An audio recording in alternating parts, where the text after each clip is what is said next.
बड़े बुजुर्गों की कहावत है कि यदि घर में सुख शांति है तो यहीं पर स्वर्ग है, और अगर घर में कलेश है, लड़ाई झगड़ा है, तो यहीं पर आदमी के लिए नर्क बन जाता है। यह कहानी आखिर तक सुनने के बाद आपको कुछ ऐसे नुस्खे पता चलेंगे जिससे आप अपना घरेलू जीवन सुख और शांति से बिता सकते हो। तो चलिए कहानी शुरू करते हैं। यह कथा एक बौद्ध भिक्षु की है जिसका नाम विशाखा होता है। विशाखा ने एक धनी परिवार में जन्म लिया था और उसके पास किसी चीज की कोई कमी नहीं थी। विशाखा के पिता का नाम धनंजय और माता का नाम सुमना था।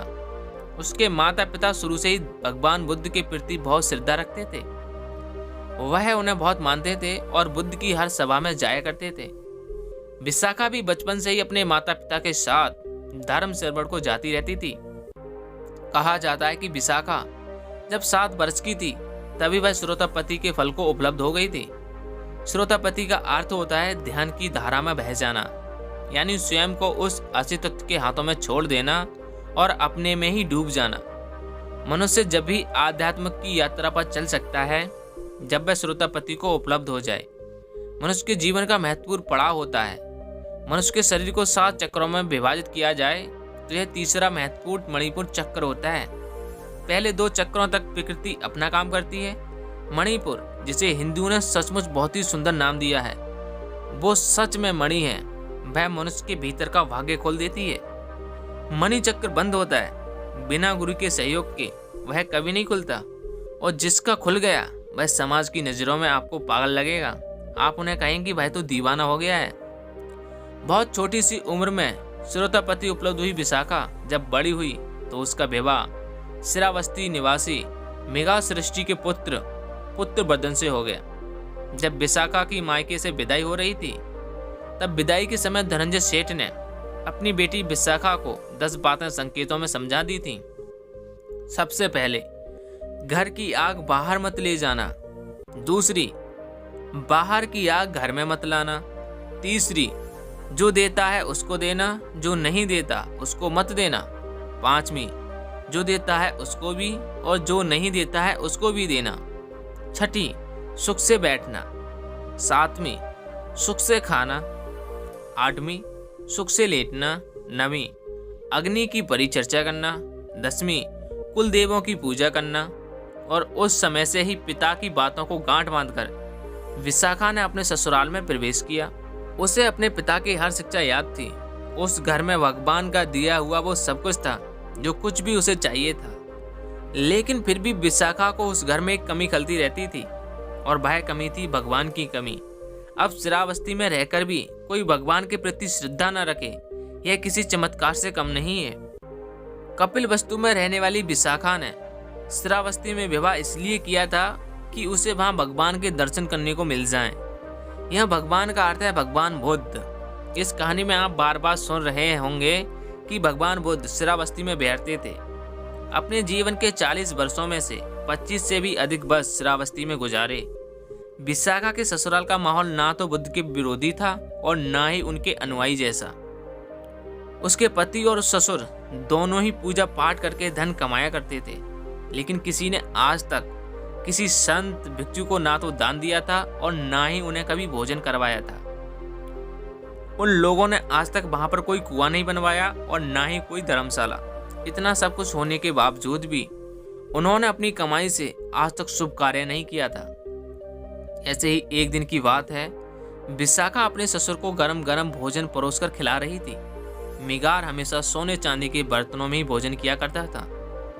तभी वहां एक बौद्ध भिक्षु मांगने आ जाता है। विशाखा के मन में बौद्ध भिक्षु के प्रति बचपन से ही अपार श्रद्धा थी, लेकिन वह ऐसे घर की बहू बनकर आ गई थी जहां बुद्ध के प्रति, उनके धम्म के प्रति कोई आस्था नहीं थी। वो उनसे ज्यादा प्रभावित नहीं थे। तब उस भिक्षु को भिक्षा मांगते देखकर विशाखा को लगता है कि शायद उसके ससुर ने उस भिक्षु को नहीं देखा, इसलिए वह थोड़ा किनारे पर हो जाती है ताकि वह उस भिक्षु को देख सके। कुछ देर बाद भिक्षु दोबारा भिक्षा मांगता है, लेकिन इसके बाद भी मिगार भिक्षु को देखकर अनदेखा कर देता है और भोजन करता रहता है और कोई प्रतिक्रिया नहीं देता। ससुराल में बिना ससुर की अनुमति के भिक्षु को दान देना भी ससुराल की अवमानना होती है। तब सही समय और मौके का इंतजार करती विशाखा इस समय को चूकना नहीं चाहती थी। उसने बौद्ध भिक्षु की तरफ देखकर उससे कहा कि भिक्षु जी, आप और कोई घर देखिए, मेरे ससुर तो बासी भोजन खा रहे हैं, आप आगे जाओ। यह बात उसने इतनी जोर से कही थी कि उसके ससुर के कानों तक पहुंच जाए। ससुर ने विशाखा की यह बात सुनी तो वह क्रोध से भर उठता है और अपनी बहू विशाखा को भला बुरा सुनाने लगता है और विशाखा से कहता है कि तुम हमारे घर की वधू हो और सबके सामने हमारी बदनामी करवा रही हो और घर आए भिक्षु बिना भिक्षा दिए ही घर से वापस भेज देती हो। यह हमारी मर्यादा के खिलाफ है। और विशाखा पर बहुत क्रोधित हो जाता है और क्रोध में आकर पंचायत और विशाखा के माता पिता को इकट्ठा कर लेता है और पंचायत में कहता है कि मेरी बहू ने मेरे कुल का अनादर किया है, उसने मेरे सामने ही मेरा अपमान किया है।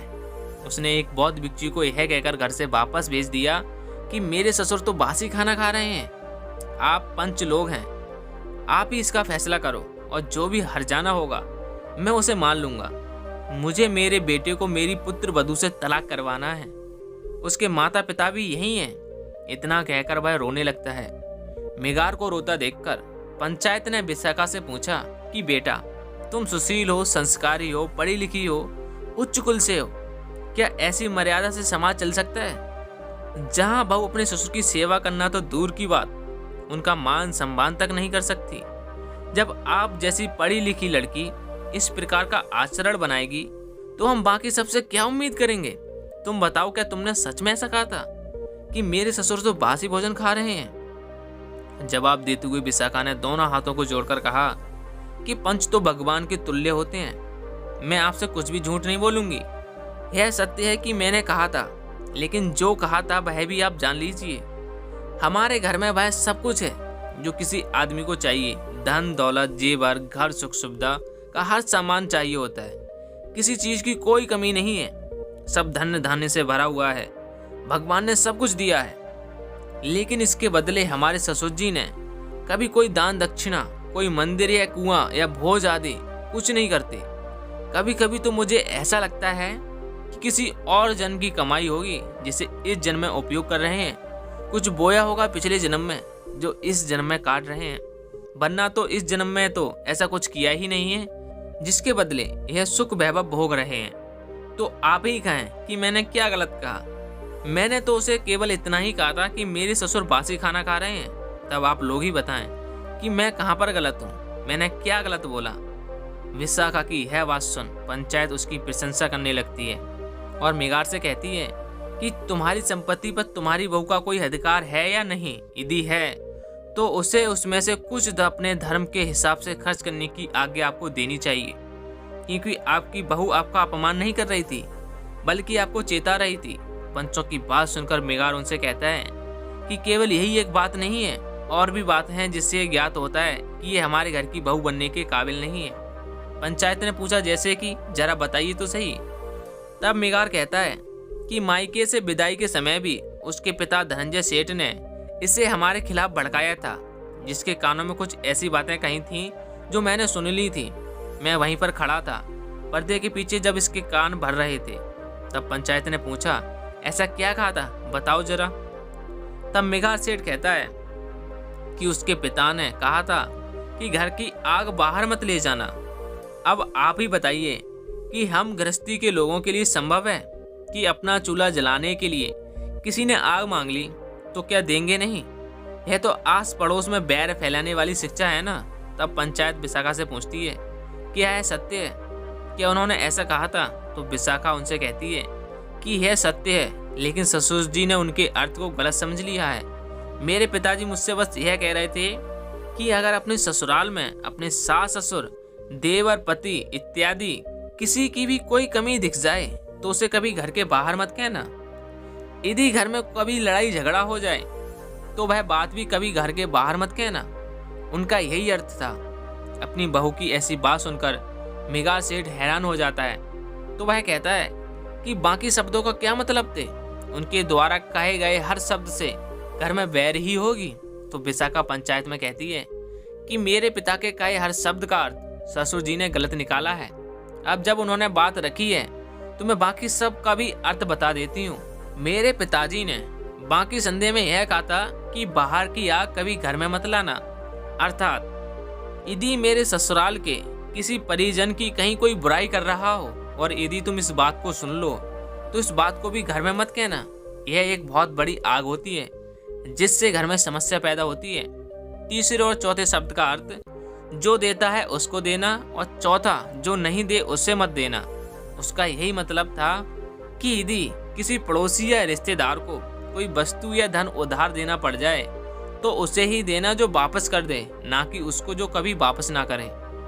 उनके पांचवें शब्द यानी जो देता है उसको भी और जो नहीं देता है उसको भी देना, इसका मतलब यह था कि हमारे जीवन में कुछ रिश्ते ऐसे होते हैं जैसे बेटी दामाद, भांजा भांजी, भिक्षु साधु। कभी कोई भी चीज वापस लेने के मन से नहीं देना, बल्कि यह सोचकर देना कि तुम्हें यहाँ बस देना है। छठे शब्द सुख से बैठना का मतलब यह था कि घर में ऐसी जगह अदब से बैठना यदि कोई बड़ा आ जाए तो हड़बड़ा के उठना ना पड़े। सातवें शब्द का मतलब यह है कि सुख से खाने का मतलब है कि भोजन करने तभी बैठना जब सभी घर के बड़े बुजुर्ग सब कर लें, भाई सुख का भोजन होगा। आठवां शब्द सुख से लेटना, अर्थात लेटने से पहले देख लो कि सास ससुर बड़े बुजुर्ग खाना खा चुके हैं, कोई दवा खानी है तो खा चुके हैं, बच्चे सो चुके हैं, घर के दरवाजे बंद हैं कि नहीं बंद हैं, खिड़की खुली तो नहीं है। यह सब जांच परख करके लेटना सुख से लेटना है। नौवां शब्द अग्नि की परिचर्चा करना, अर्थात घर में स्वयं प्रेम से रहना। किसी के साथ कोई ऐसी बात या बर्ताव मत करना जिससे वह बुरा मान जाए। सबके साथ अदब से रहना। और आखिर में उन्होंने यही कहा था कि कुल देवों की पूजा करना, अर्थात सभी बड़े बुजुर्ग परिवार के सदस्य हों या बाहर के कोई भिक्षु या साधु, सबको पूजनीय समझना, उनकी जरूरतों का ध्यान रखना, भूल कर भी उनका अपमान मत करना। यही शिक्षा देकर मेरे पिताजी ने मुझे विदाई दी थी। मैंने आज भी अपने ससुर जी का कोई अपमान नहीं किया है, बल्कि बस यही कहा कि ये हर तरह से सुखी हैं, ये जरूर किसी जन्म के पुण्य हैं। यह सब सुनकर विशाखा के माता पिता उसकी सूझबूझ और समझदारी से प्रसन्न हो जाते हैं कि उनकी बेटी ने उनकी बताई हर शिक्षा का न केवल मान रखा बल्कि उसे याद भी रखा। यहाँ मेघार और सभी लोग यह सुनकर हैरान थे। पूरी पंचायत विशाखा की प्रशंसा करते रुक नहीं रही थी। वहीं दूसरी तरफ इतना सुनकर मेघार की आंखों में पानी आ गया। उसने खड़े होकर कहा कि आज से विशाखा मेरी बहू बाद में और गुरु पहले है और इसे पूरा अधिकार है कि वह अपने हिसाब से जो धन चाहे उसे खर्च करे। इसके बाद सब अपने अपने घर लौट जाते हैं और घर जाकर मेघार विशाखा से कहता है कि क्यों ना कल हम सबको भोजन पर आमंत्रित करें। विशाखा कहती ख्याल अच्छा है और वह अगले दिन सभी संतों को भोजन के लिए आमंत्रित करती है। भोजन के उपरांत में विशाखा भगवान के उपदेश सुन के उनकी दीक्षा ले ली और बाद में वह भगवान की प्रिय शिष्य कहलाई गई। विशाखा ने श्रावस्ती में एक विहार का निर्माण करवाया। ऐसा कहा जाता है कि उस समय में उसमें 20,000 करोड़ स्वर्ण मुद्राएं लगी थी। वो 1000 भिक्षुओं का रहने का 5 मंजिला विहार था जिसके अवशेष आज भी श्रावस्ती में देखे जा सकते हैं। कहा जाता है कि विशाखा भगवान बुद्ध की प्रमुख उपासिका में से एक थी जो भगवान के जीते जी बुद्ध को भी उपलब्ध हो गई थी। श्रावस्ती नगर विशाखा उन बौद्ध भिक्षु में से एक थी जिन्होंने बिना घर को त्यागे संसार में रहकर सभी सुख वैभव को जीकर ध्यान में उपलब्ध हो गई। तो ध्यान को उपलब्ध होने के लिए आपको घर गृहस्थी त्यागने की कोई जरूरत नहीं है। आप अपने घर में रहकर सब सुख सुविधाओं के बीच रहकर उस बुद्ध तत्व को प्राप्त कर सकते हो। बस आपके मन में वह इच्छा, दृढ़ निश्चय और वह लगन होनी चाहिए जो आपको निरंतर ध्यान करने के लिए प्रेरित करे। क्या इससे पहले आपने श्रावस्ती के बारे में सुना था? यदि हाँ तो कमेंट सेक्शन में हाँ जरूर लिखें और ऐसी ही कहानी सुनते रहने के लिए हमारे चैनल को सब्सक्राइब जरूर करें। तो मिलते हैं अगली कहानी में, तब तक के लिए अपना और अपनी फैमिली का ख्याल रखें। जय हिंद साथियों।